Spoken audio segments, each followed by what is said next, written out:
From the very beginning of our planning, all ideas that we contributed were altered to work across all three of our products. The conventions of our genre, acoustic alternative and indie, were the key to these ideas. Our initial plans for each product were drawn out and then evaluated by each member of the group. We had 3 to 4 original ideas. We all had similar goals in mind, so a lot of our product plans included the same features.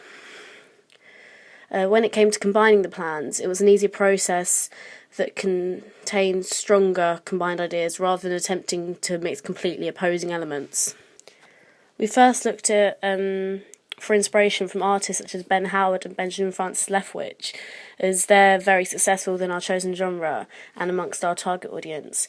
The differences between them meant that we could add to certain gaps in the market to suit our products, whilst also including the already existing conventions that work.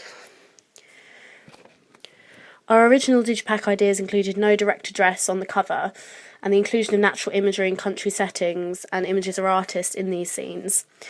As we had location ideas for our music video in mind, it was decided that images for our digipack would be taken during filming in order to ensure that brand identity across the products was present.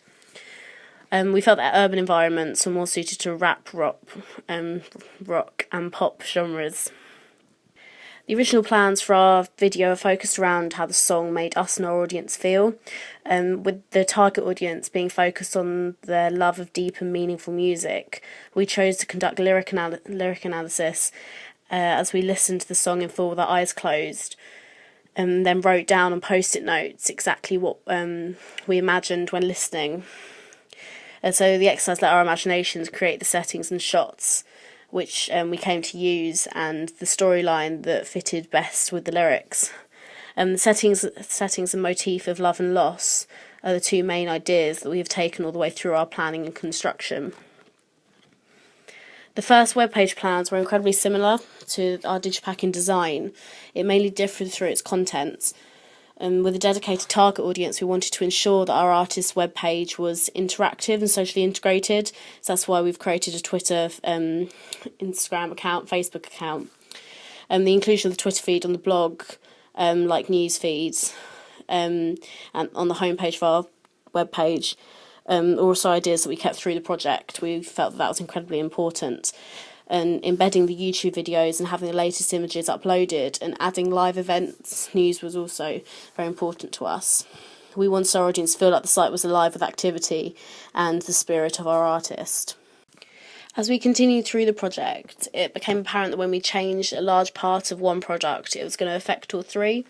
And this was most obvious in the design of our digipack. The elements such as the inclusion of artwork and editing of the colour scheme to fit with the artwork meant that the colour scheme on the web page would also have to be changed. The digipack had 4 major changes in the design of the front cover, with each of these being due to audience feedback. We've actually gone back to one of the original ideas of having the logo on the cover. The changes were also inspired by existing artists' album covers that we like Benjamin Francis Leftwich. We made sure that we kept looking at current products being released in the market. And this was so that our product would be well received. And we kept the autumnal colour scheme and same text and font on both products, but the type of artwork being used was the main difference. We found it difficult to keep the artwork which had been designed and also keep some of the original ideas, like having the image on leaves behind the CD. And what we decided to do instead was having the forest artwork with the stag with the doe in it, and have that spread across all 3 panels of the inside of the digipack. Our audience feedback has been positive. However, the main issues were the lack of images on the web page and the feeling that our product was more suited to an already established fan base. As a new product on the market, we would have to appeal to not only our primary audience but to a secondary one also. We're taking Ben Howard's debut promotional package as an example. His image is used throughout, therefore promoting himself to the audience. Our product now includes more images of our artist Doug Miller, so that his audience can form more of a relationship with him. Ben Howard's music video includes outdoor scenes like our video and ancillary products. This shows the keeping with the genre conventions and how actually they're incredibly widely used across the artists within our genre.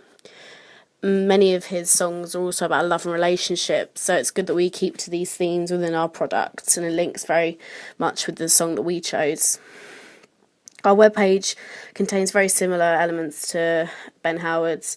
The inclusion of the latest newsfeed and the tabs for navigation all promote keen interest for existing fans, whilst also encouraging new ones to explore through its interactive nature. Our audience feedback was also massively inspired by the text content in both ancillary products. Getting to know our audience meant that we knew what they'd like to see within the products and how detailed and they wanted the information to be and how easily accessible. For example, it was brought to our attention by one fan that information like lyrics shouldn't be included within the digipack, as those who really wanted to know would already be motivated enough to go and look them up online. Other content was inspired by our already existing knowledge of the industry. As an active music lover myself, the tone and language that would appeal to our target audience and genre was already clear. However, having audience research helped enhance this pre-existing knowledge, and feedback like this encouraged us to keep both primary and secondary audience members in mind. I think overall our brand identity is what has made our three products work as one promotional package. It has been beneficial creating them at the same time rather than one by one, as it would have been impossible to keep a clear identity if not done at the same time. The constant feedback of the products affects all three, and therefore the constant evolving of ideas needed to be made easily accessible to fit with each product.